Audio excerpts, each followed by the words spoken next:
Hey, what's going on YouTube? Marine X back at it again. The State of the Union address. Everyone has different bits and pieces that they were looking to get out of it. What I was looking to receive from it was to be sold on Iran, sold on the prospect of us needing to attack that country. I'm an America First type of guy. And I would prefer that my taxpayer dollars are kept here, assets are kept here, and my brethren are not put in harm's way.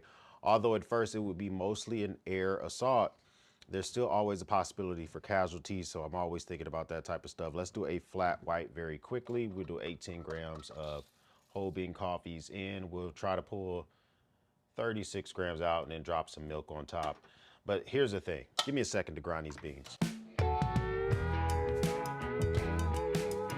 See, the thing is that this is the largest buildup of military assets in an area of the world where the playground is real tough. It's a whole lot of people out there who's been doing a lot of pull-ups and push-ups, and you know what I'm saying, if you're going on this part of the yard in prison, you got to make sure that you got your weight up. Now, the US definitely has our weight up, but we want to know as American citizens, why is there a possibility of us needing to flex, of us possibly needing to use our assets in that area, is something that I think about quite often. Remember this. On the run up to us going into Iraq in 2003, as we were building up assets in that area, there was a major campaign, right, wrong, or indifferent, from Colin Powell's of the world, from President Bush, from Donald Rumsfeld, from everybody in that area who were just really trying to convince we Americans that we needed to go into Iraq, and we needed to, for weapons of mass destruction, and you know, the whole issue with 9/11 just happening about a year and a half earlier. So it's just there was a lot more sell, there was a lot more push. This administration may feel that they don't have a need to do that, which is kind of like, it is what it is, you know. And but I would prefer to get just a little bit more of like, why do we need to be there? Now, we did get a little bit from the speech from the president where he kind of mentioned we can't have one of our biggest adversaries getting a nuclear weapon. And also he kind of mentioned they're the largest state sponsor of terrorism in the world.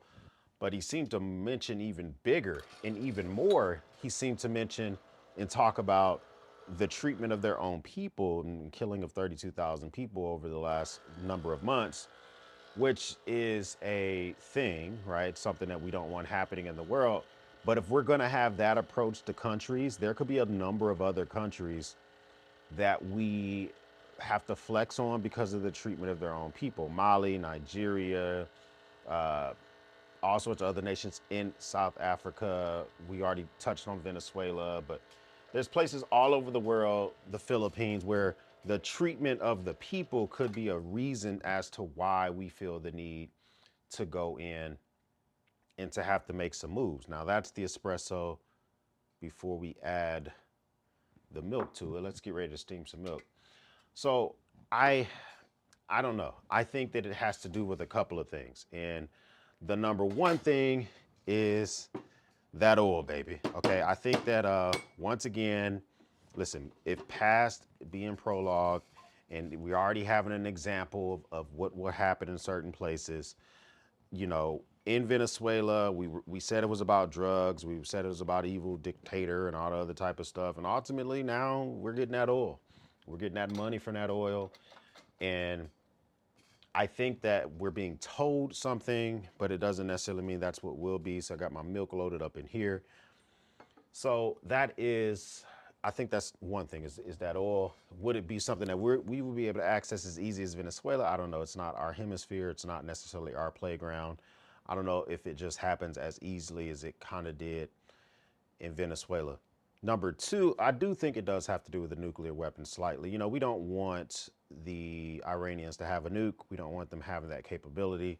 It's just not something we're really interested in.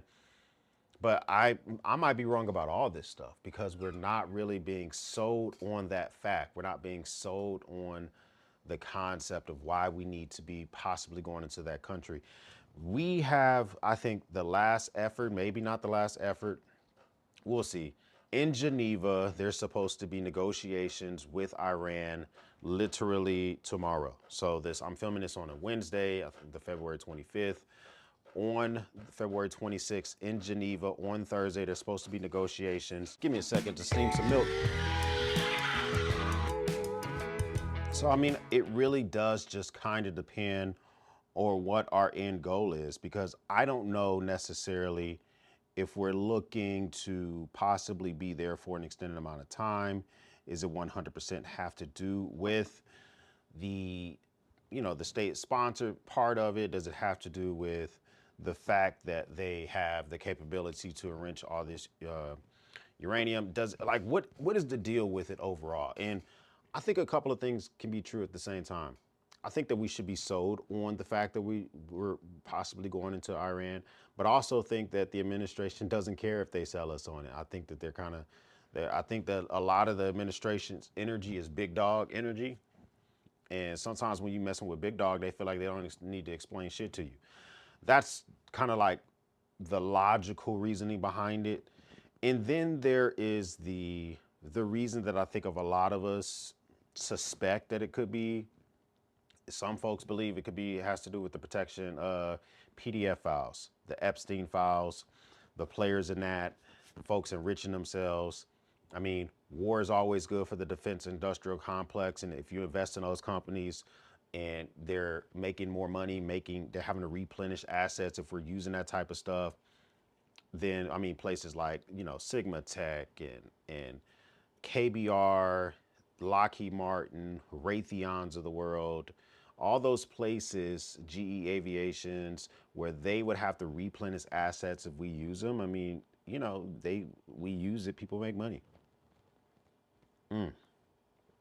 I really don't drink too many milk drinks that often, but this shit right here, real good, nice and hitting the mark.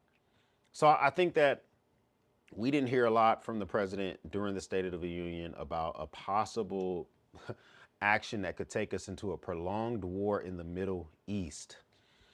It does make me get a little bit nervous. It almost kind of has me thinking that the president's waiting for the perfect opportunity to only use air assets and only have to do it one time, because he's moved around a lot on this. He's talked about if they killed or took out protesters, we would go in. That was way back in kind of like middle of January. In February, we kind of started with more of that type of language, but they definitely were taking out some of their own people. We got distracted with Mexico and taking out El Mincho. And now we're like refocusing ourselves back on Iran.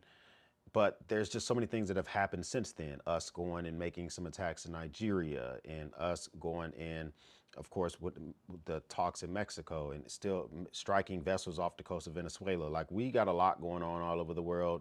We're spending a lot of money on military assets. We have troops that are missing births of babies, missing holidays, missing vacations. They're on the Gerald R. Ford, the USS Gerald R. Ford, has already been extended out 7 or 8 months, when sometimes those deployments, at least for the Marines, I can't say for the whole ship because I wasn't in the Navy, I was in the Marine Corps. The Marines were never on aircraft carriers, maybe very few. We were like on LHDs, like helicopter vessels that were more designed for like helicopters, right? And our deployments were 6 months. I don't know how long an aircraft carrier's deployment is supposed to be, but this one is stretching out very long. It's already about to pass the longest deployment ever, which is the virus.